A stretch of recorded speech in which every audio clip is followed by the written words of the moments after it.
बबूसा खतरे में। चैप्टर 5। रात के 10 बज गए थे। बबूसा और देवराज चौहान मोना चौधरी के फ्लैट के बेडरूम में मौजूद थे। दिन में जो घर में थोड़ा बहुत खाने को पड़ा था वो खाकर काम चला लिया था। चूँकि मुंबई के फ्लैट में मोना चौधरी स्थायी रूप से रहती नहीं थी, इस कारण खाने पीने का सामान ज़्यादा नहीं था। समस्या तो रात को आई कि खाने को कुछ नहीं था और मोना चौधरी भी नहीं लौटी थी। दोनों को भूख लगी थी। देवराज चौहान ने बबूसा से कहा, तुम बाज़ार से खाने को ले आओ, मैं आपको छोड़कर नहीं जाऊंगा। बबूसा ने इनकार में सिर हिलाया। क्यों? कहीं आप रानी ताशा से मिलने ना चले जाएं। मैं यहीं रहूँगा, तुम अपने लिए कारू यानी शराब भी ले आना। देवराज चौहान ने कहा, इन हालातों में मैं कारू नहीं पीऊँगा। मदहोशी आ गई तो आपका ध्यान कैसे रखूँगा? बबूसा बोला। मुझे भूख लगी है। बबूसा खामोश रहा। हम दोनों बाजार चलते हैं, खाने को कुछ ले आते, देवराज चौहान ने कहा। पीछे से वो मोना चौधरी आ गई तो उसे घर में कोई नहीं मिलेगा तो वो दरवाज़ा खुला छोड़ देते हैं, हम भी जल्दी लौट आएंगे। बबूसा ने सोच भरे अंदाज में सिर हिलाया। यह ठीक रहेगा राजा देव, तुम पहले से बहुत बदल गए हो बबूसा।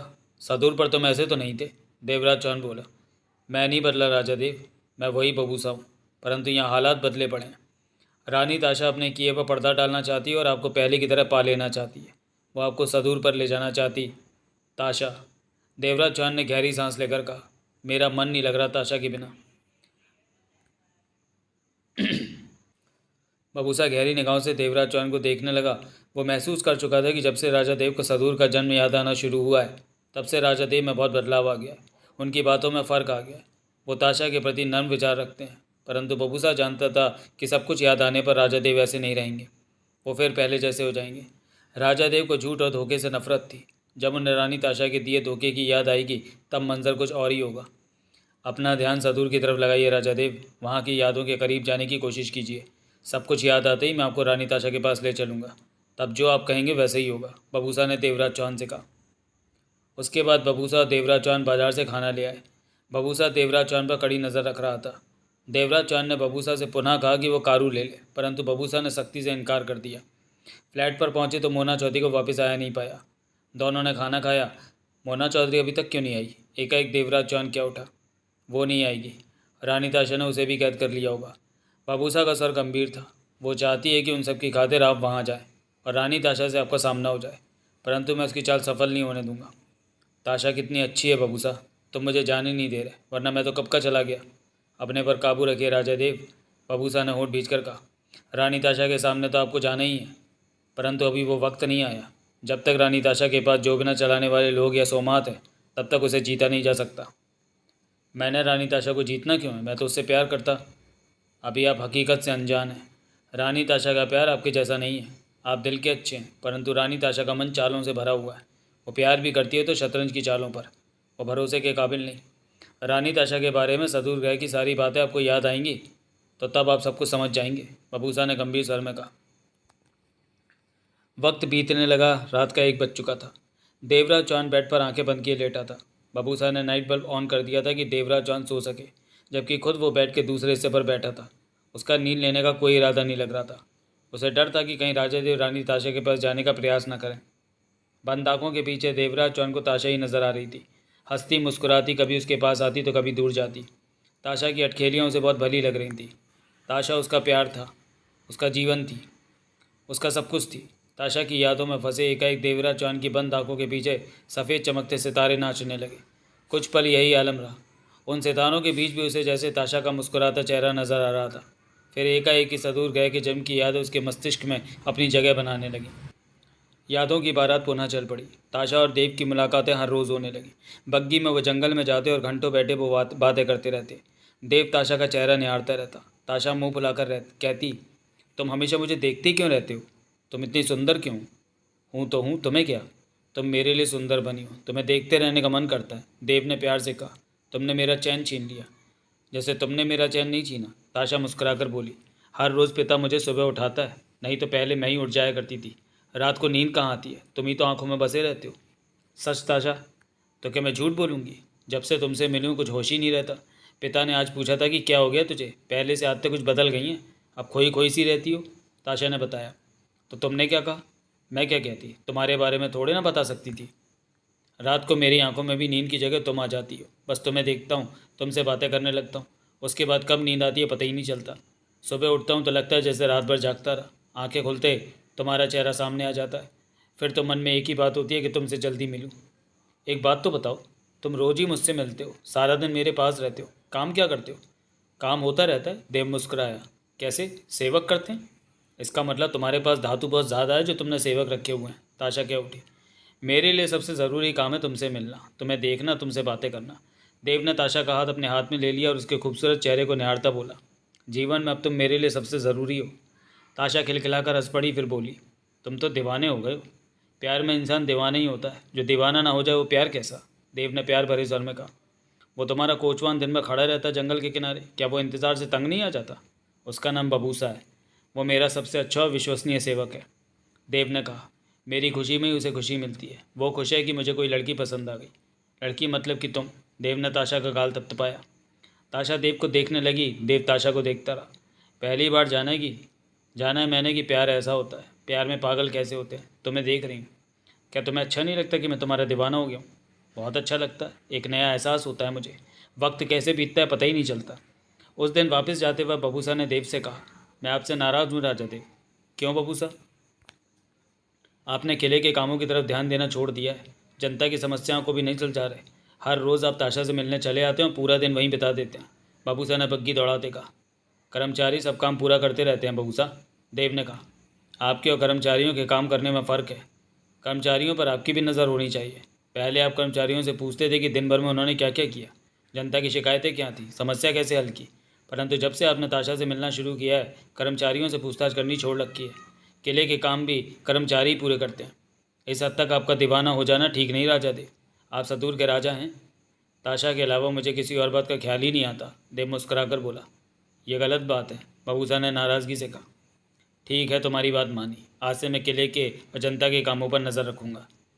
किले पर पहुंचकर देव ने ताशा की यादों में गुम न होते हुए कर्मचारियों को तलब किया और उनके कामों का लेखा जोखा देखने पूछने लगा। बबूसा बराबर साथ रहा। कई काम बिगड़े हुए दिखे तो उन्हें संवारा, निर्देश दिए कर्मचारियों को।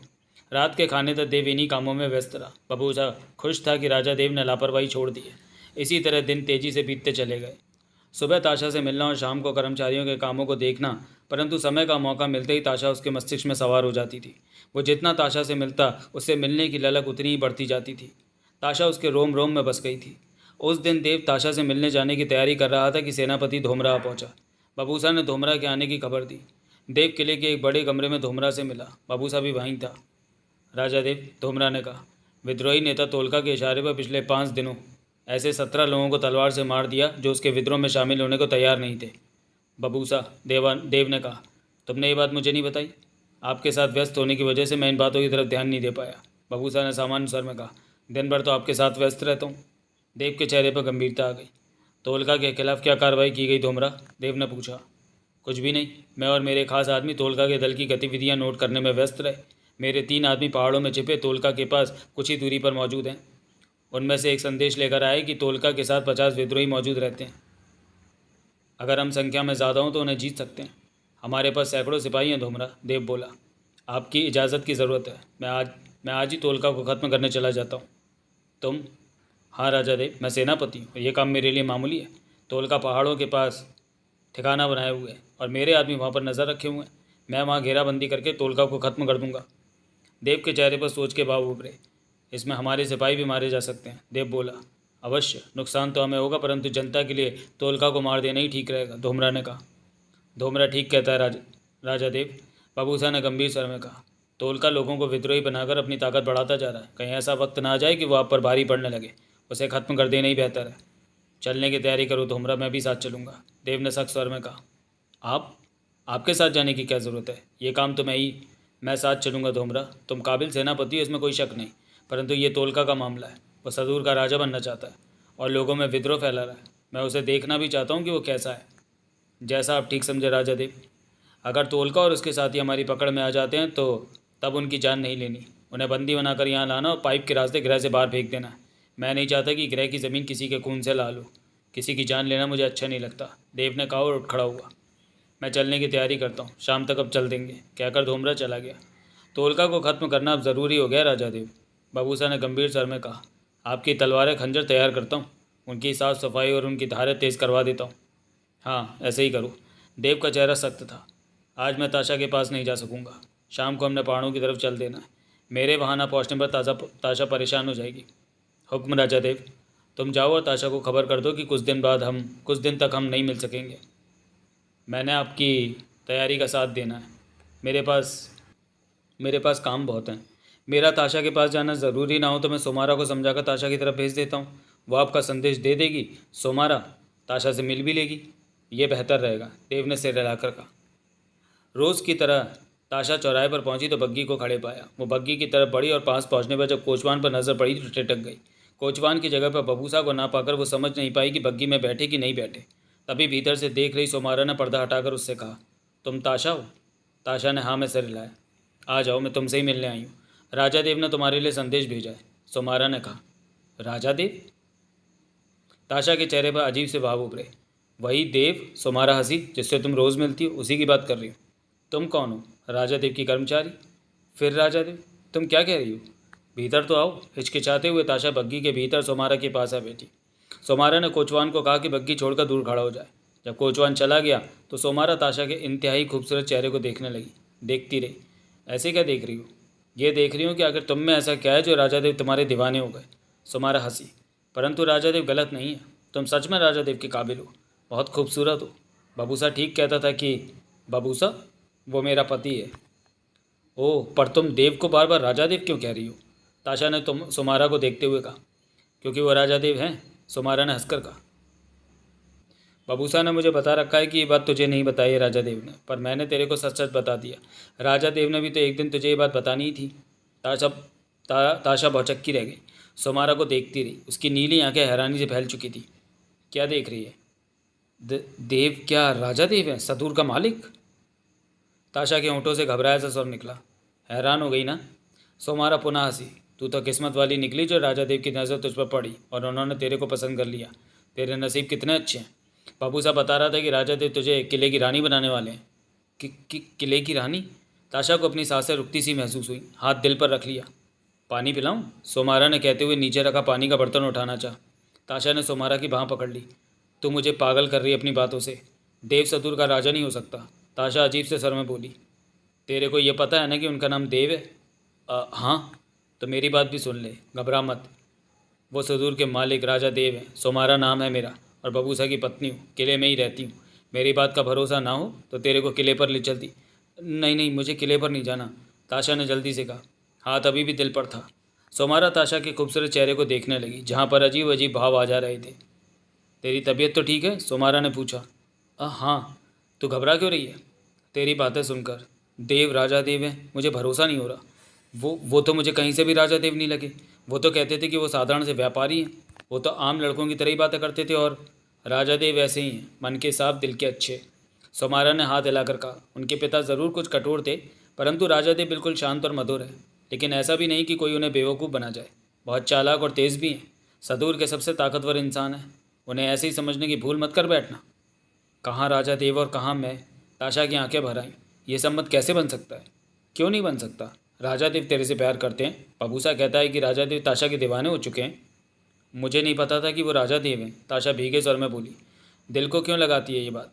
सोमारा ताशा के कंधे पर हाथ रखते क्या उठी। अगर राजा देव तेरे को पहली बार में ही बता देते कि वो राजा देव है तो समझ जाती। फिर वो कैसे जान पाते कि तू उन्हें चाहती है कि नहीं? इसी कारण उन्होंने ये बात छिपा कर रखी कि पहले वो तेरे दिल में झांक लें। वो तो अब उन्होंने झांक ही लिया। मैं तो कब से तेरे से मिलना, तेरे को देखना चाहती थी, परंतु कोई मौका ही नहीं बन पा रहा था। परंतु आज मौका बना तो दौड़ी चली आई। ओह, मैं बातों में लग गई और तेरे को राजा देव का संदेश देने ही भूल गई। राजा देव ने कहा है कि कुछ दिन वो मिलने नहीं आ सकेंगे। क्यों? ताशा के होंठों से निकल गया।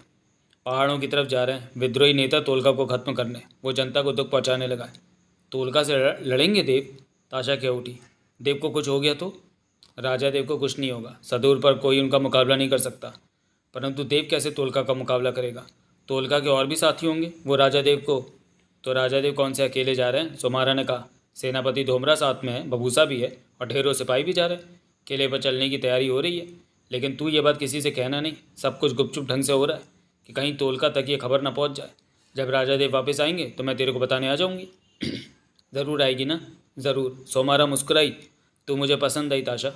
मेरा तो दिल डूबा जा रहा है कि मेरा देव ही राजा देव है। विश्वास नहीं आता। देव ने मुझे बताया ही नहीं कि वो राजा देव है। बहुत नसीबा वाली है तू जो तेरे को राजा देव मिले। संभाल कर रखना उन्हें, वे बहुत गुणवान हैं। ऐसा इंसान जिसे मिल जाए वो धन्य हो जाता है। बबूसा तो चाहता है कि हर जन्म में राजा देव की सेवा में रहे। देव तोलका से लड़कर सही सलामत वापस आ जाएंगे ना? ताशा घबराए स्वर में कह उठी। तो हमारे राजा देव को क्या समझती है? कुछ ही दिनों में सदूर से तोलका का नाम खत्म हो जाएगा। विद्रोह के बहाने वो ग्रह का राजा बनना चाहता है। राजा देव उसका ऐसा हाल करेंगे कि फिर सदूर का कोई विद्रोह करने की हिम्मत नहीं कर पाएगा। किले पर बबूसा सारा दिन देव के हथियारों की साफ सफाई करवाने में व्यस्त रहा। देव ज़रूरत का सामान बबूसा को याद दिलाता रहा, जिसकी पहाड़ों पर ज़रूरत पड़ सकती थी। देव के दिमाग से ताशा निकल चुकी थी। अब उसे सिर्फ तोलका का ही ख्याल आ रहा था कि उसे खत्म करना है। सालों पहले तोलका के आदमी द्वारा ही उसके पिता मारे गए थे। अब तोलका पहले से ताकतवर हो गया था। उसने अपने विद्रोही दल के साथ काफ़ी नए लोगों को मिला लिया था। देव को अपने विचार जचे कि तोलका को खत्म करने का यह समय सही था, वरना आने वाले वक्त में तोलका और भी शक्तिशाली होकर किले पर हमला कर सकता था। ज़बरदस्ती सदूर का राजा बनने की कोशिश कर सकता था। आधे दिन के बाद देव ने एक कर्मचारी को भेजकर सेनापति धोमरा को बुलाया। हुक्म राजा देव। धोमरा किले पर पहुंचकर राजा देव से मिला। तैयारी हो गई? चल रही है, शाम तक हम यहाँ से रवाना हो जाएंगे, धोमरा ने कहा। कैसे जाना है पहाड़ों तक? राजा देव ने पूछा। घोड़ों और बग्गियों द्वारा हम। धोमरा, देव ने गंभीर स्वर में कहा, अगर हम एक साथ घोड़ों और बग्गियों पर अपने सिपाही लेकर रवाना होंगे तो ये खबर तोलका तक भी पहुँच सकती है। वो जान सकता है कि हम उसकी तरफ आ रहे हैं। ये बात तो आपने सही कही, धोमरा ने फ़ौरन सिर हिलाया। तुम सिपाहियों को वहाँ तक का सफ़र अलग अलग दिशाओं में भेजकर पूरा कराओ। एक बार में 5-6 सिपाही से ज़्यादा नहीं होने चाहिए। एक बग्गी में 5-6 सिपाही हथियारों के साथ भेजना शुरू करो। इसी तरह 5-6 घुड़सवार एक साथ रवाना करो, परंतु घुड़सवार सिपाहियों के पास हथियार ना दिखें। उनके हथियार बग्गियों में भेजो। मैं नहीं चाहता कि तोलका तक इस बात की हवा भी पहुँचे कि हम उसकी तरफ बढ़ रहे हैं। मैं ऐसे ही करता हूँ। रुक रुक कर सिपाहियों को उस तरफ भेजना शुरू कर दो। पहाड़ों में कोई एक जगह तय कर लो, वहाँ पर खामोशी से सबको इकट्ठे होना है। इसी तरह तुम भी एक बग्गी में बैठकर रात तक वहाँ के लिए निकल जाना। मैं बबूसा के साथ यहाँ से चलूँगा। मुझे बता दो कि पहाड़ों की किस तरफ हम मिलेंगे। धोबरा ने बताया। किले से चला गया। देव किले में टहलता यही सोचता रहा कि वहाँ पर काम कैसे करना है। धोमरा के सिपाहियों ने बताया था कि तोलका के साथ वहाँ 50 के करीब साथी हैं। ये एक अंदाज़ा था, सही में उनकी संख्या कितनी है ये जानना ज़रूरी था। ऐसा ना हो कि ठीक मौके पर तोलका उन पर भारी पड़ जाए। तभी सोमारा से देव का सामना हो गया। राजा देव, आप यहाँ हैं और मैंने आपको कहाँ कहाँ नहीं ढूंढा। सोमारा फ़ौरन कह उठी। ताशा से मिल आई हूँ मैं। देव मुस्कराया, परंतु उनकी मुस्कान कठोरता से भरी थी, क्योंकि उसका पूरा ध्यान तोलका की तरफ था। इस वक्त वो सिर्फ तोलका के बारे में ही सोच रहा था। मैंने आपका संदेश ताशा को दे दिया है कि आप कुछ दिन उससे नहीं मिल सकेंगे। ताशा तो सच में बहुत खूबसूरत है। वो तो सिर्फ आपके लिए ही बनी है। ऐसी सुंदरता मैंने कभी सदूर पर नहीं देखी। देव मुस्कुराता रहा, सोमारा को देखता रहा। पर एक गलती हो गई राजा देव। सोमारा मुंह फुलाकर कह उठी। क्षमा मिले तो बता दूं कि मैंने ताशा से कह दिया कि आप राजा देव हैं। मेरे मुंह से निकल गया। बबूसा ने मुझे समझाया भी था कि ये बात ताशा को ना बताऊं, पर क्या करूं, मुंह से निकल ही गया कि आप विद्रोही तोलका को ख़त्म करने पहाड़ों पर जा रहे हैं। मुस्कुराते हुए देव ने सिर हिलाया। मुझसे गलती हो गई ना राजा देव? तुमसे गलती ज़रूर हुई है, पर तुमने सोच समझ कर गलती किए सो मारा। राजा देव ने हौले से हंसकर कहा। तुम ताशा को बता देना चाहती थी कि मैं ही राजा देव हूँ। ये बात तुम्हारे मन में घूम रही थी। सोमारा सब पका उठी, थोड़ी सी मुस्कुराई। माफ़ी चाहती हूँ राजा देव, सोमारा धीमे से बोली। कोई बात नहीं, देव ने शांत स्वर में कहा। राजा देव, सोमारा की हिम्मत फिर वापस आ गई। ताशा को तो भरोसा ही नहीं हुआ कि आप राजा देव हैं। वो तो दिल थाम कर बैठ गई। मुझे तो डर लगा कि उसे कुछ हो ना जाए। बहुत मासूम और खूबसूरत है ताशा।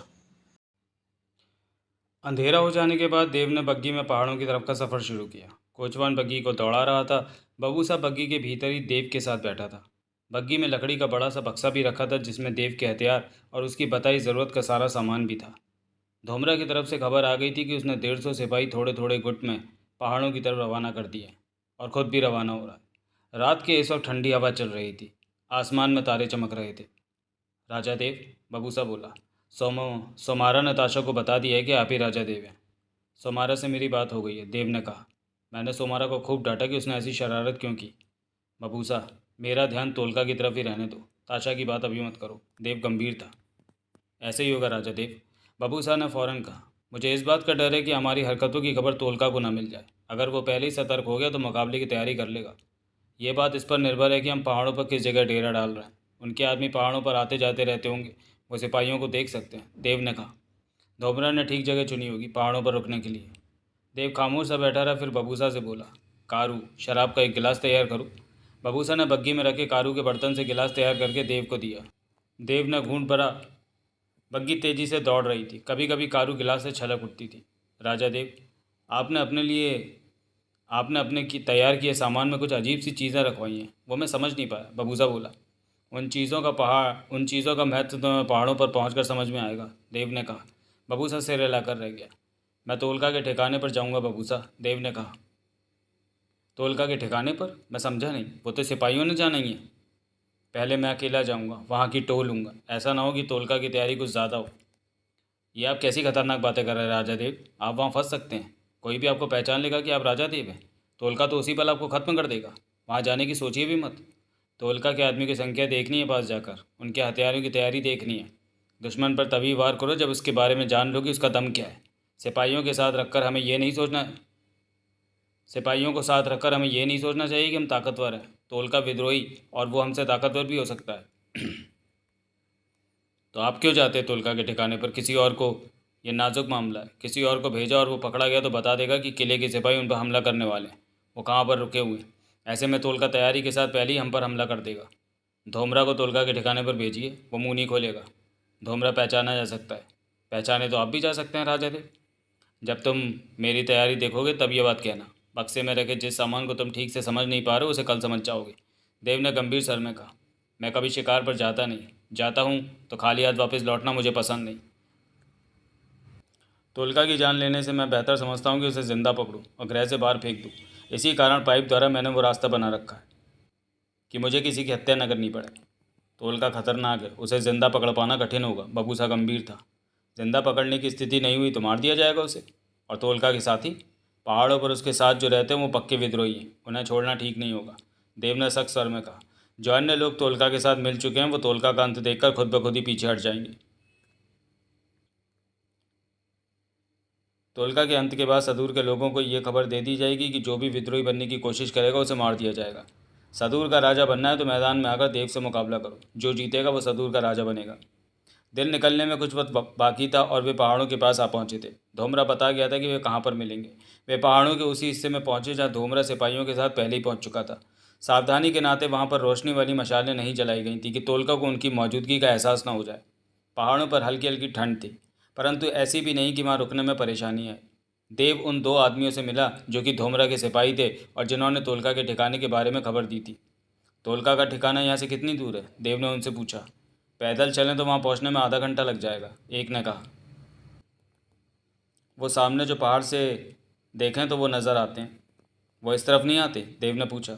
नहीं, वो पहाड़ पर तो नहीं चढ़ते। उनके रास्ते उस तरफ से जाते हैं और वो घोड़ों का इस्तेमाल करते हैं। तुम लोगों ने तोलका को देखा?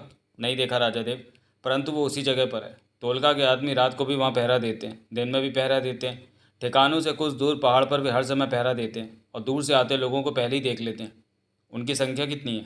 हमारा अनुमान है कि 50 है। ज़्यादा भी हो सकती है। ज़्यादा भी हो सकती है राजा देव, दूसरे ने कहा। तुम लोग 50 कहते हो तो उनकी संख्या 80 हो सकती है, ज़्यादा से ज़्यादा, देव ने सोच भरे स्वर में कहा। 100 से ज़्यादा तो वो हो ही नहीं सकते। उनके पास हथियार क्या हैं? सब तरह के हथियार हमने देखे हैं। तलवारें, भाले, खंजर, जहरीले तीर तो वो हर समय करके करते रहते हैं, जैसे वे किसी लड़ाई की तैयारी कर रहे हों।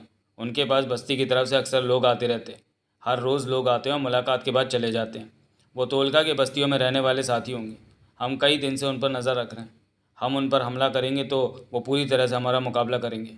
अगर उन्हें पहले पता चल गया कि हम ऐसा करने वाले हैं तो वो बस्तियों से अपने और लोगों को भी बुला सकते हैं। इसका मतलब हमें सतर्कता और चुप्पी से काम लेना होगा। बाकी की बची थोड़ी रात देव ने बग्घी में सोकर बिताई। दिन निकला तो धोमरा पास आया। राजा देव, धोमरा बोला, हमारे सिपाही उत्साह में हैं कि आपके साथ वो तोलका को मारने जा रहे हैं। ये ठीक होगा कि हम तोलका के ठिकाने पर हमला कर दें। सुबह का वक्त है, वे ज़्यादा भी नहीं होंगे। मैं इस प्रकार उन पर सीधा हमला नहीं करना चाहता, पहले उनके ठिकाने पर जाकर देखूंगा। ये आप क्या कह रहे हैं राजा देव? धोमरा चौंका। वो लोग आपको फ़ौरन पहचान लेंगे? वो मुझे नहीं पहचान सकेंगे। मैंने तैयारी कर रखी है, अपना चेहरा बदल लूँगा। इसका मतलब आपने पहले ही योजना बना रखी है? धोमरा कह उठा। हाँ। आप उनके पास किस तरह जाएंगे? वो, देव ने धोमरा को अपनी योजना बताई। सब कुछ सुनने के बाद धोमरा गंभीर सा कह उठा। इसमें खतरा बहुत है। तुम्हें जो समझाया वो याद रखो, देव ने कहने के बाद बबूसा से कहा। धोमरा कुछ भूलने लगे तो तुम इसे याद दिलाना। अवश्य राजा देव। बबूसा चिंतित था। परंतु बेहतर होगा कि धोमरा को तोलका के ठिकाने पर जाने दें। मैं तैयार हूँ, धोमरा तुरंत बोला। यह काम मैं ही करूँगा, देव ने फैसले वाले स्वर में कहा। दिन निकलने के बाद सिपाही हमलों के लिए रवाना होने का इंतज़ार कर रहे थे, परंतु धोमरा ने उन्हें बता दिया कि आज हमला नहीं होगा, तो खाना बनाने की तैयारी होने लगी। खाना बनाने वाले सिपाहियों के साथ ही आए थे कि उन्हें भूखा न रहना पड़े। 25 सिपाही पहरे के तौर पर इधर उधर फैल गए थे और हर तरफ नज़र रखने लगे थे। सदूर के किनारे पर अब सूर्य उदय हो गया था, परंतु पहाड़ों पर ठंडी हवा भी चल रही थी। सारे काम खामोशी से हो रहे थे, कहीं भी ज़्यादा शोर शराबा नहीं उठ रहा था। देव बग्गी के भीतर बबूसा के साथ बैठा आगे के काम की तैयारी कर रहा था। बक्सा खोल रखा था। भीतर से एक खास तरह के बालों का गुच्छा निकाला था, जो कि सदूर के एक जानवर के बाल थे और इंसान के बालों से वो बाल बहुत मेल खाते थे। देव बालों को तेज़ धार वाले खंजर से अपनी ज़रूरत के मुताबिक काटने लगा। देव के कहने पर बबूसा एक पौधे की टहनियाँ तोड़ लाया था। उन टहनियों को तोड़ा तो बीच में से गोंद जैसा पदार्थ निकलता था। उससे किसी चीज़ को चिपकाना बहुत आसान होता था। देव ने उसी पदार्थ के दम पर उन बालों को दाढ़ी मूँछों के रूप में होठों और गालों पर चिपकाया। बबूसा ने इस काम में देव की पूरी सहायता की। काफ़ी देर बाद देव जब बग्गी से निकला तो उसके शरीर पर सामान्य लोगों की तरह बेहद साधारण कपड़े थे। चेहरे पर दाढ़ी मूँछें दिख रही थीं। गोंद जैसा पदार्थ सूख चुका था। देव अब पहचाना नहीं जा रहा था। देव ने पेटी से आईना निकाल कर देखा। कुछ देर अपना चेहरा देखते रहने के बाद आईना एक तरफ रखते बबूसा से कहा, मेरे सिर के बालों के साथ ये बाल इस तरह चिपकाओ कि बाल लंबे लगें।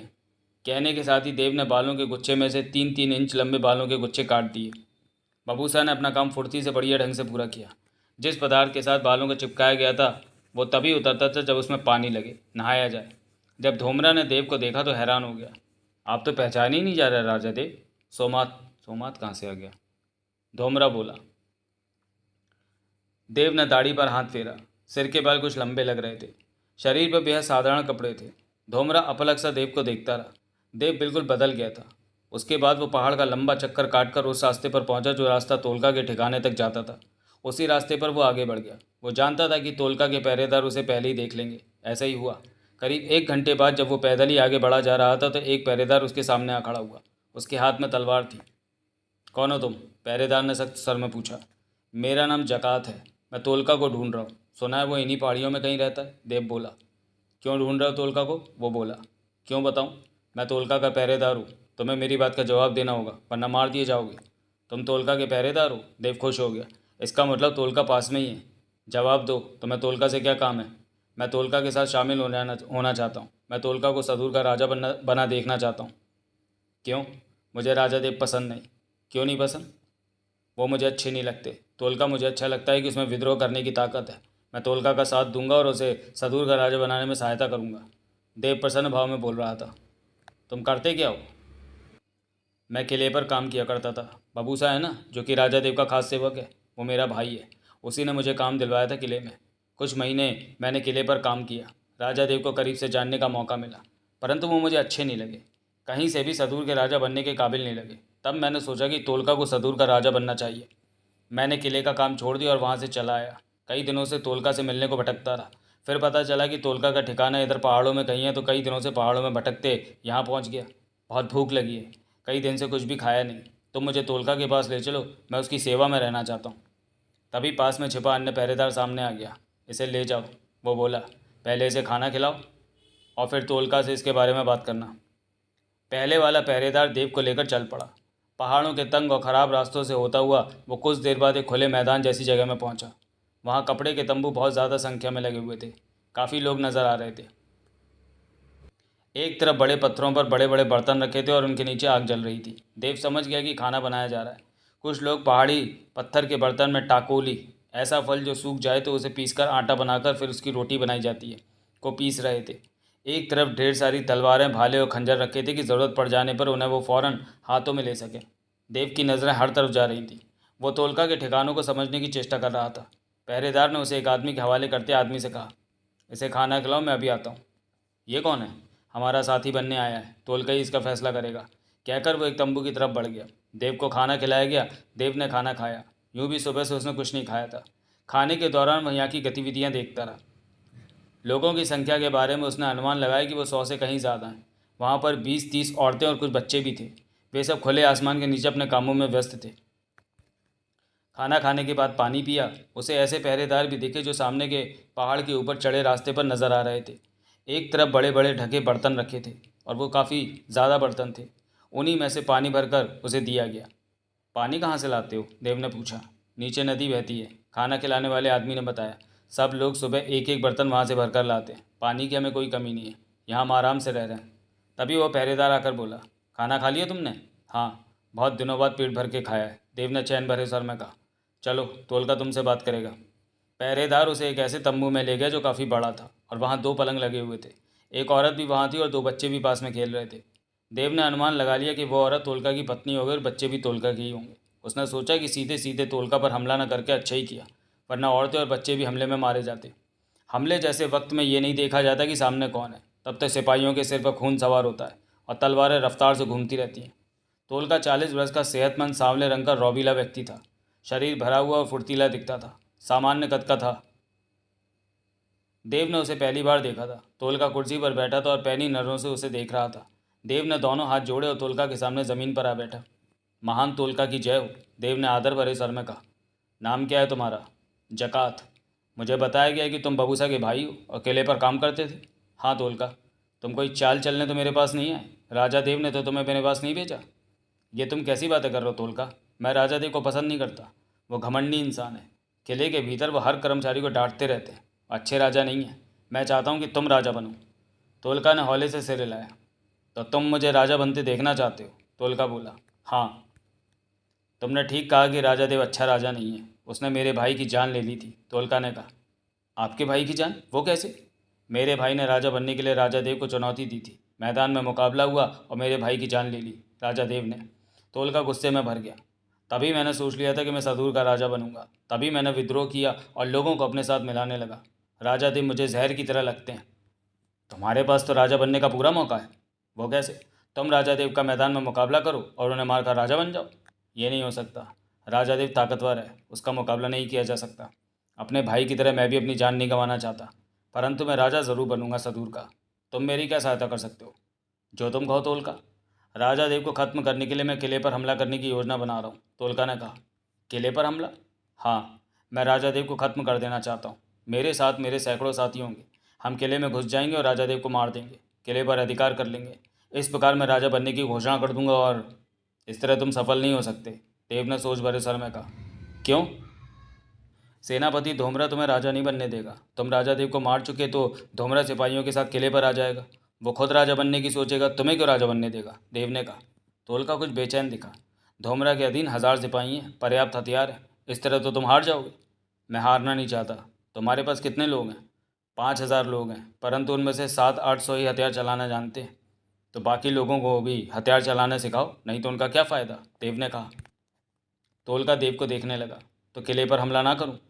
कोई फ़ायदा नहीं होगा। धोमरा खुद राजा बनना चाहेगा और तुम्हें और तुम्हारे साथियों को मार देगा।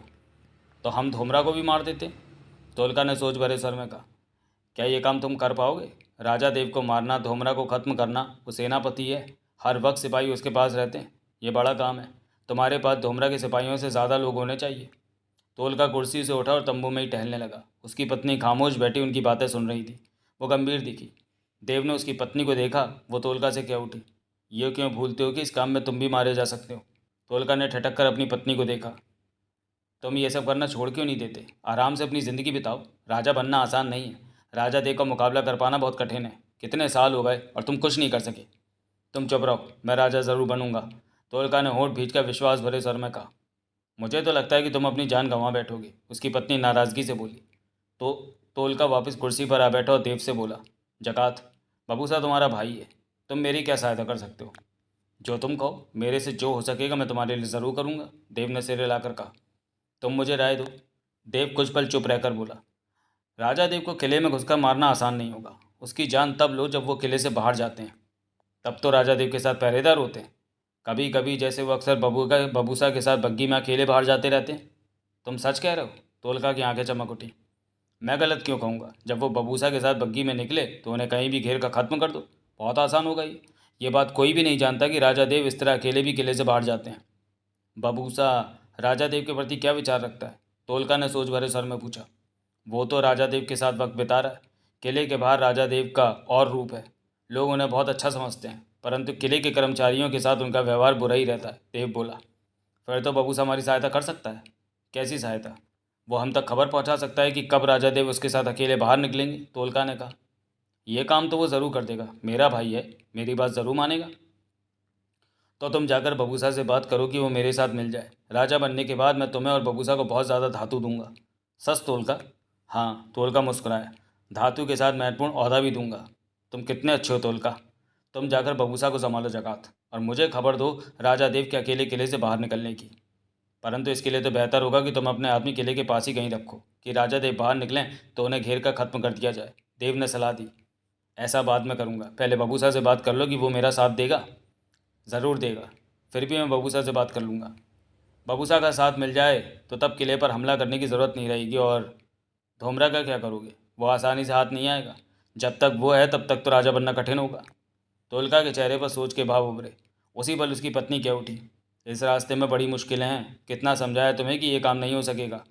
ये आपकी पत्नी है? देव कह उठा। हाँ।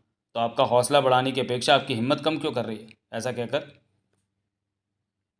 मैं इसकी बातों की परवाह नहीं करता। इसे तो हर काम मुश्किल लगता है, तोलका ने लापरवाही से कहा।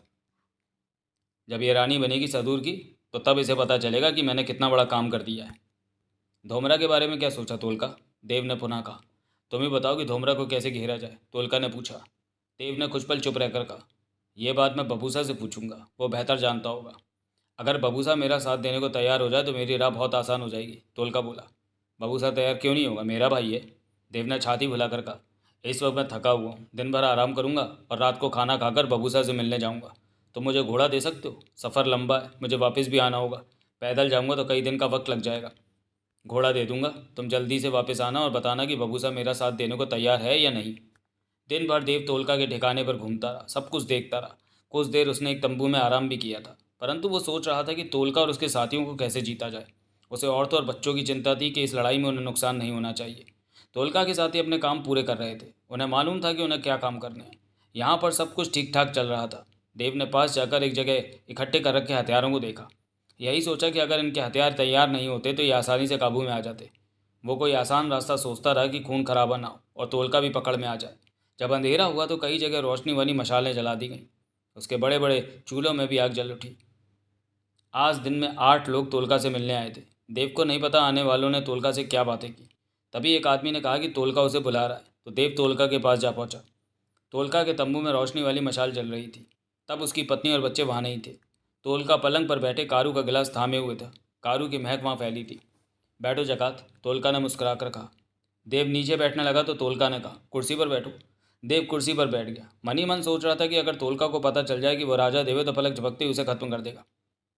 तब इसकी सारी रात जश्न में बीतेगी कि राजा देव को इसने खत्म कर दिया। देव जानता था कि यहाँ आकर उसने बहुत बड़ा खतरा मोल लिया है, परंतु दाढ़ी रूपी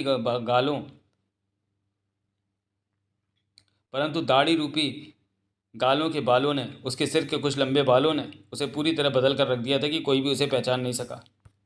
दिन भर में देव ने तोलका के उन खास आदमी को पहचाना था जिन्हें खत्म करना ज़रूरी था, वरना तोलका के बाद वो सिर उठा सकते थे। ऐसे लोगों की संख्या 20 से ऊपर थी। तो आज रात तुम बबूसा के पास जा रहे हो? तोलका ने पूछा। हाँ, खाना खाकर मैं निकल जाऊँगा। तुम्हारे लिए घोड़ा तैयार करवा दिया है, कल रात तक वापस लौट आओगे? हाँ, कल रात तक ज़रूर वापस आ जाऊँगा। बबूसा से बात ही तो करनी है। वो तैयार ना हो तो उसे तैयार कर लेना मेरा साथ देने को। बबूसा तैयार हो जाएगा। मैं उससे धोमरा के बारे में पूछूंगा कि उस पर कैसे काबू पाया जाए। धोमरा के पास सारे सिपाहियों की फ़ौज रहती है। वो राजा देव से भी खतरनाक हो सकता है वक्त आने पर। तुम ठीक कहते हो। धोमरा के बारे में तो मैंने कभी सोचा भी नहीं था। धोमरा के बारे में बताकर तुमने अच्छा किया। मैंने तुम्हें अपने लोगों में शामिल कर लिया। इसी तरह काम करते रहे तो मेरे खास बन जाओगे। मैं तुम्हारा खास ज़रूर बनूंगा तोलका, देव ने कहा। जितने लोग तुम्हारे विद्रोह में शामिल हैं उन्हें हथियार चलाना सिखाओ ताकि वक्त पर वो तुम्हारे काम आ सके। मैं तुम्हारी ये सलाह ज़रूर मानूंगा, तोलका ने मुस्कुरा कर कहा। जब तुम राजा बन जाओ तो धातु के साथ मुझे बहुत सारी ज़मीन भी दे देना, मैं खुश हो जाऊंगा। तब तो तुम्हें दिल से लगा कर रखूँगा जकात, तोलका हंस पड़ा। रात खाना खाने के बाद देव ने घोड़ा लिया और तोलका के ठिकाने से चल पड़ा। कुल 25 मिनट घोड़ा दौड़ाने के बाद वो पहाड़ों के उस हिस्से में जा पहुंचा जहाँ सिपाही डेरा डाले हुए थे। धोमरा और बबूसा बेसब्री से उसके आने की राह देख रहे थे। उसके पास आते ही धोमरा कह उठा, हम तो विचार कर रहे थे राजा देव कि अगर आप रात भर न लौटे तो सुबह हम हमला कर देंगे। हमें लगा कि तोलका ने आपको पहचान लिया और पकड़ लिया होगा। सब ठीक है, हमें आज रात तोलका के ठिकाने पर हमला करना है, देव ने कहा। आज रात? धोमरा तुरंत सतर्क हो गया। लेकिन राजा देव, आप वहाँ से घोड़ों पर निकल कैसे आए? बबूसा ने पूछा। देव ने सारी बात बताई, फिर कहा, मैं अभी फिर वापस जा रहा हूँ। वापस लौटने का कोई बहाना लगा दूंगा। जबकि मेरा इरादा तोलका को तब तलवार की नोक पर रखने का है जब तुम लोग हमला करो, वहाँ पर घेरा डालो। तोलका को मेरी तलवार की नोक पर देखकर उसके साथ ही मुकाबले करने की चेष्टा नहीं करेंगे। मैं चाहता हूँ कि मुकाबले की नौबत ही ना आए, क्योंकि वहाँ काफ़ी संख्या में औरतें और बच्चे भी हैं, वो मारे जा सकते हैं। आपकी योजना क्या है? देव ने अपनी योजना बताई। धोमरा और बबूसा ने सब सुना। जहाँ तक हो सके खून खराबा नहीं करना है। वहाँ कई लोग ऐसे हैं जो तोलका को हमारे शिकंजे में देखेंगे तो विद्रोह का रास्ता छोड़ देंगे। तोलका ने लोगों को बहकाकर अपने साथ लगा रखा है। सामने वाले पहाड़ को पार करके हमारे सिपाही वहाँ नहीं पहुँचेंगे। पहाड़ सफ़ेद रंग के हैं और रात को वहाँ से आने के बारे में उन्हें पहले ही पता चल सकता है। धोमरा, आधे लोग यहाँ से घूमकर पहाड़ की बाईं तरफ से और आधे लोग दाईं तरफ से वहाँ पहुँचेंगे। मुख्य रास्ते पर पहरा है, वो रास्ता इस्तेमाल नहीं किया जाएगा। अगर कोई मुकाबले की पहल करे तो उसे फ़ौरन ख़त्म कर दिया जाए। तोलका को हमारे काबू में देखकर वो लोग ज़रूर रुक जाएंगे। तुम लोग जब वहाँ पहुँचोगे तो मैं तोलका पर काबू पा लूँगा। इसी वक्त सिपाहियों की रवानगी शुरू कर दो। अभी सिपाहियों को समझाकर भेजता हूँ, कहकर धूमरा चला गया। तुम पीछे ही रहना बबूसा, मैं नहीं चाहता कि तुम्हें कोई नुकसान हो, देव ने कहा। महापंडित ने मुझे क्यों नहीं तलवारबाज बनाया? बबूसा क्या उठा। इसका जवाब तो महापंडित ही दे सकता है। देव मुस्कुराया और घोड़े पर सवार होकर वापस चल पड़ा। देव वापस तोलका के ठिकाने पर जा पहुंचा। तोलका से मिला। तुम वापस क्यों आ गए? तोलका ने हैरानी से कहा। मैंने सोचा दिन में सफ़र करना ठीक होगा, आज रात गहरी नींद लेना चाहता हूँ, देव ने सामान्य स्वर में कहा। अगर तुम्हें मेरी बात पसंद नहीं आई तो मैं भी चला जाता हूँ। कोई बात नहीं, तोलका ने सिर हिलाया। रात आराम करो, कल सुबह रवाना हो जाना। देव खुले में आ गया। कई लोग कपड़े के तंबू में ना सोकर बाहर खुले में नींद ले रहे थे। रात के इस वक्त ठंडी हवा चल रही थी, हल्की ठंडक भी थी। कुछ जगह रोशनी वाली मशालें रोशन थीं। देव एक जगह बैठ गया और वक्त बीतने का इंतज़ार करने लगा। कोई शक ना करे इसलिए कुछ देर बाद लेट गया। वक्त सरकता रहा, रात बीतती रही। तारों को देखता देव रात कितनी बीती का हिसाब लगा रहा था और सोच रहा था कि सिपाही कहाँ तक आ पहुँचे होंगे। फिर जब देव को एहसास हुआ कि सिपाही अब पहुँचने ही वाले हैं तो वो उठा और तोलका के तंबू की तरफ बढ़ गया। तोलका के तंबू में अंधेरा छाया हुआ था। वहाँ दो पलंग थे, अंधेरा था। देव समझ नहीं पाया कि तोलका किस पलंग पर है। उसे पता था कि रोशनी वाली मशाल किधर है। उसने वो मशाल जलाकर रोशनी कर दी और ये पता था कि तोलका की तलवार कहाँ पर रखी है। देव ने वहाँ से तलवार उठा ली। तब तक रोशनी की वजह से तोलका की आंख खुल गई और वो उठ बैठा। देव को वहाँ देखकर, हाथ में तलवार देखकर उसकी आंखें सिकुड़ी। ये तुम क्या कर रहे हो जकात? तभी दूसरे पलंग पर बच्चों के साथ सोई उसकी पत्नी भी उठ बैठी। देव तलवार थामे तोलका की तरफ बढ़ता बोला, तुम मुझे पहचान नहीं सके तोलका? क्या मतलब? तोलका सतर्क हो गया। वो पलंग से उठा कि पास पहुंचकर देव ने तलवार की नोक उसकी छाती से लगा दी। तोलका के होंठ भिज गए। वो क्रोध से भर उठा। तुम्हारी ये हिम्मत? तुम? मैं राजा देव हूँ तोलका, देव ने सख्त स्वर में कहा। क्या? तोलका का मुंह खुला का खुला रह गया। तुम राजा देव हो? हाँ, देव ने कठोर स्वर में कहा। तुम्हारी हरकतों की वजह से मुझे तुम्हारी तलाश में निकलना पड़ा। तुमने 15 लोगों की जान ले ली और अब तुम किले पर हमला करने की सोच रहे थे। मैं सही वक्त पर आया तुम्हारे पास। तुम यहाँ से बचकर नहीं जा सकते राजा देव। मैंने दाढ़ी के पीछे तुम्हारे चेहरे को अब पहचाना है। यहाँ आकर तुमने बहुत बड़ी हिम्मत दिखा दी। अब तुम यहाँ मेरे सिपाहियों का घेरा पड़ने जा रहा है, देव ने कठोर स्वर में कहा। वो संख्या में तुम लोगों से दुगने हैं, परंतु यहाँ औरतें और बच्चे भी हैं। मैं नहीं चाहता कि वो मरें। मेरी कोशिश यही होगी कि उन्हें बचाया जा सके। तुम्हारा परिवार भी है, बच्चे भी हैं। क्या तुम चाहते हो कि वो मारे जाएं? तोलका के चेहरे का रंग उड़ चुका था। तुम झूठ कह रहे हो, यहाँ तुम्हारे सिपाही नहीं हैं। वो पहुँच रहे हैं, धूमरा उनके साथ है। उनके आने तक तुम मेरी तलवार पर रहोगे। अगर ज़रा भी चालाकी दिखाने की कोशिश की तो अपनी जान गंवा दोगे। फिर देव ने कठोर स्वर में तोलका की पत्नी से कहा, तुम मेरी बात सुनो, यहाँ से बाहर जाओ और सबसे कह दो कि राजा देव ने तोलका को अपनी तलवार पर रखा हुआ है। अगर किसी ने सिपाहियों का मुकाबला करने की चेष्टा की तो तोलका को मार दिया जाएगा। तोलका की पत्नी फौरन बाहर निकली और चीख चीख कर लोगों को पुकारने लगी। फौरन ही नींद में डूबे विद्रोही वहां पहुंचने लगे। देव की तलवार तोलका की छाती पर लगी थी। देव सतर्क था कि वो कोई हरकत न कर दे। तोलका के चेहरे का रंग फक था। तुम मुझे मार दोगे ना राजा देव? तो तोलका घबराया हुआ था। तुम्हारा फैसला बाद में होगा, अभी कोई बात मत करो, देव ने सख्त स्वर में कहा। मुझे ये काम बहुत पहले कर देना चाहिए था, परंतु तुम्हारे बारे में कभी गंभीरता से सोचा ही नहीं। अब तुम्हारे आदमियों ने 15 लोगों की जान ली तो मुझे तुम्हारे बारे में सोचना पड़ा। राजा इस तरह नहीं बना जाता तोलका, इसके लिए बहुत कुछ चाहिए होता है और तुम्हारे पास ऐसा कुछ भी नहीं है। जो खुद को ना बचा सके वो दूसरों को क्या बचाएगा? तंबू के बाहर विद्रोहियों की भीड़ इकट्ठी हो चुकी थी। तोलका की पत्नी ने राजा देव के वहाँ होने और तोलका पर तलवार रखी होने के बारे में बताया और सिपाहियों के आ जाने की बात बताई। राजा देव के वहाँ पर मौजूद होने की बात सुनकर उनमें हड़कंप मच गया। तोलका की पत्नी उनसे कह रही थी कि सिपाहियों का मुकाबला ना किया जाए वरना तोलका को राजा देव मार देगा। तोलका के बिना वो विद्रोही बेकार हो गए थे। उन्होंने उसी पल आपस में बातचीत की कि क्या किया जाए। सिपाहियों का मुकाबला किया तो राजा देव तोलका को मार देंगे। उनमें अंत में यही फैसला हुआ कि तोलका को बचाना है, इसलिए वे सिपाहियों का मुकाबला नहीं करेंगे। कुछ देर बाद ही सिपाही वहां पहुंचे। किसी ने भी उनका मुकाबला करने की कोशिश नहीं की। सिपाहियों को घेरा वहां पड़ चुका था। विद्रोहियों के हथियार भी अपने कब्जे में ले लिए गए थे। तोलका को पकड़ लिया गया था और उसके हाथ पीछे की तरफ करके बांध दिए गए थे। देव के कहने पर धोमरा ने सब विद्रोहियों को सिपाहियों के घेरे में इकट्ठा किया, जो कुछ दूर पहाड़ों पर पहरा दे रहे थे। सिपाही उन्हें भी पकड़ लाए। उनमें से कुछ भागने में कामयाब हो गए थे। बच्चे, औरतें और सब विद्रोही वहां मौजूद थे। देव ने उनमें उन खास विद्रोहियों को छांटकर अलग किया जो तोलका के खास साथी थे। उनकी संख्या कुल 26 थी। वहां पर रोशनी वाली मशालों का भरपूर प्रकाश फैला था। अंधेरे में भी काम करने में कोई परेशानी नहीं आ रही थी। उन 26 और तोलका को अलग करके देव ने बाकी लोगों को चेतावनी दी कि उन्हें एक मौका दिया जा रहा है, वो शांति से जीवन व्यतीत करें। आज के बाद कभी विद्रोह का सोचा भी तो उनके लिए बुरा होगा। उसके बाद तोलका और उसके साथियों को बंदी बनाकर पहाड़ों के उस तरफ पहुंचे जहाँ घोड़े और बग्गियाँ मौजूद थी। सिपाही खुश थे कि अपने मकसद में वो बिना खून खराबे के सफल रहे। तब तक दिन का उजाला फैलना आरंभ हो गया था। वापस चलने की तैयारी की गई। बंदियों के हाथ पांव बांधकर बग्गियों में डाल दिया गया। धोमरा ने सारा काम संभाला। देव और बबूसा तो पहले ही वापसी के लिए रवाना हो गए थे। पूरा दिन सफ़र में बीता। रात के वक्त अंधेरा फैल जाने पर वो किले पर पहुंचे। देव खुश था कि तोलका को पकड़ लिया गया। तोलका के बाद बाकी के विद्रोही खुद ही अलग थलग पड़ जाएंगे। किले के तालाब में देव नहाया और फिर कारू पी। इस दौरान उसने बबूसा से कहा कि कल जनता के बीच मुनादी करा दी जाए कि तोलका को राजा देव ने खत्म कर दिया है। आज के बाद जो भी विद्रोह की कोशिश करेगा उसका हाल भी तोलका की तरह ही होगा। अगले दिन देव की आंख खुली तो ताशा का चेहरा आंखों के सामने नाच उठा। देव के चेहरे पर मुस्कान फैल गई, ये सोचकर कि आज वो ताशा से मिलेगा। तोलका का काम उसकी आशा से कहीं जल्दी पूरा हो गया था। ताशा ज़रूर उससे मिलने का इंतजार कर रही होगी। सोमारा ने उसे बता दिया है कि वो राजा देव है। देव के चेहरे पर मुस्कान उभरी, ये सोचकर कि अब ताशा का क्या हाल हुआ होगा। तभी किले के एक कर्मचारी ने धोमरा के आने की खबर दी। देव बड़े कमरे में जाकर धोमरा से मिला। धोमरा थका हुआ लग रहा था। उसका चेहरा बता रहा था कि वह ठीक से रात नींद नहीं ले पाया। उसने बताया कि वो आधी रात के बाद ही अपने ठिकाने पर पहुंच सके। रास्ते में बरसात आ जाने से काफिला थम धीमा हो गया था, परंतु धोमरा उत्साह में भरा था कि तोलका और उसके खास साथियों को पकड़ लिया गया है। विद्रोहियों का क्या करना है राजा देव? धोमरा ने पूछा। उन्हें कैद में रखना है या कोई और सज़ा देनी है? उन्हें जिंदा रखकर उनकी देखभाल करने का कोई मतलब नहीं है। वो विद्रोही हैं। देव ने सोच भरे स्वर में कहा। उन सबको गृह से बाहर फेंक देना है आज ही। सिपाहियों से कहो कि उन्हें पाइप वाले कमरे की तरफ ले जाएं। क्या आप भी वहाँ मौजूद होंगे? मेरी ज़रूरत नहीं, देव बोला, परंतु बबूसा वहाँ रहेगा। धोमरा चला गया। देव ने बबूसा को बुलाकर कहा कि अपनी देख रेख में तोलका और उसके साथियों को गृह के बाहर फिकवा दे। बबूसा चला गया। देव अपने कमरे में ही रहा। खाया पिया, फिर किले के कामों पर नजरें दौड़ाता रहा। रह रहकर उसे ताशा का ख्याल आ रहा था। बबूसा के आने के इंतजार में दिन बीतने लगा। शाम की शुरुआत होने पर बबूसा वापस लौटा। देर लगा दी आने में, देव ने कहा। वो काफ़ी लोग थे जिन्हें पाइप के रास्ते गृह के बाहर फेंकना था। धोमरा के सिपाही भी। विद्रोहियों को लेकर पाइप वाले कमरे पर काफ़ी वक्त गुजर जाने के बाद पहुंचे थे। आप कहें अब मैं क्या करूं?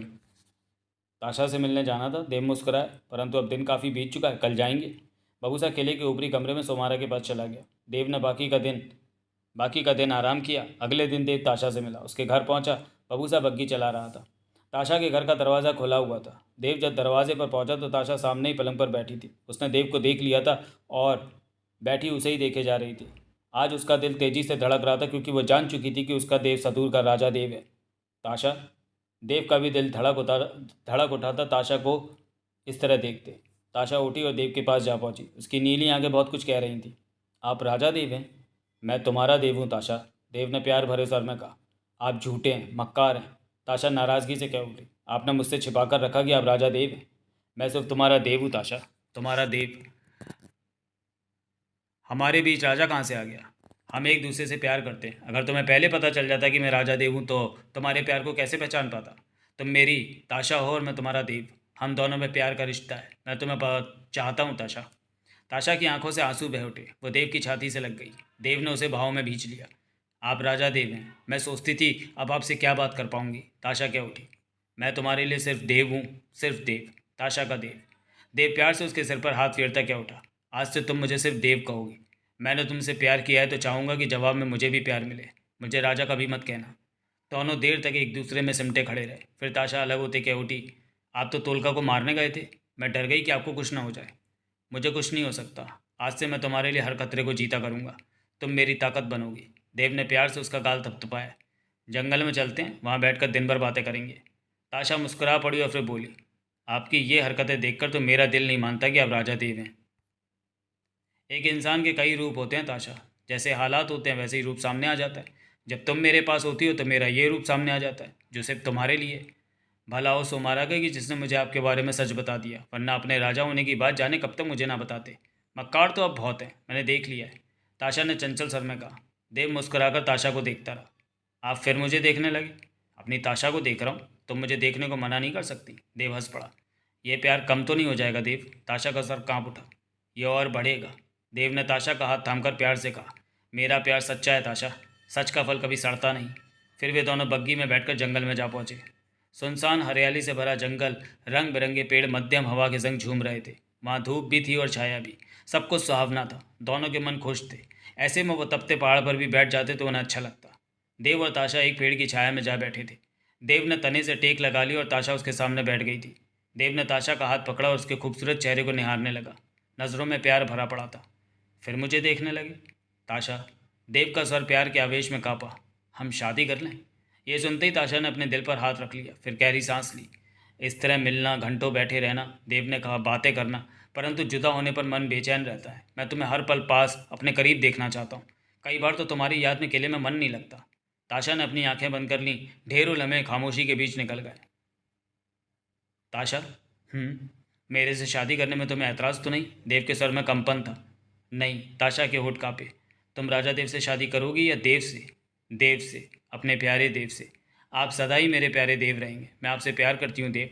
अगले दिन से ही किले में देव की शादी की तैयारियां शुरू हो गई। खुशी का माहौल था हर तरफ। किले को रोशनी वाली मशालों से रात को सजा दिया गया। किले के चारों कोनों में बने बुर्जों पर भी मशालों की रोशनियां नजर आने लगी। हर कोई खुश था। जनता में भी मुनादी करा दी गई थी कि राजा देव की शादी वाले दिन सारी जनता किले पर ही खाना खाएगी। जनता ने अपनी जगहों को भी राजा देव की शादी की खुशी में सजाना शुरू कर दिया था। किले में सदूर की रानी आने वाली थी। ऐसे में किले का जर्रा जर्रा फिर से चमकाया जाने लगा। खुशी में बबूसा के पांव जमीन पर नहीं पड़ रहे थे। सोमारा भी हर समय भागती दौड़ती नजर आती।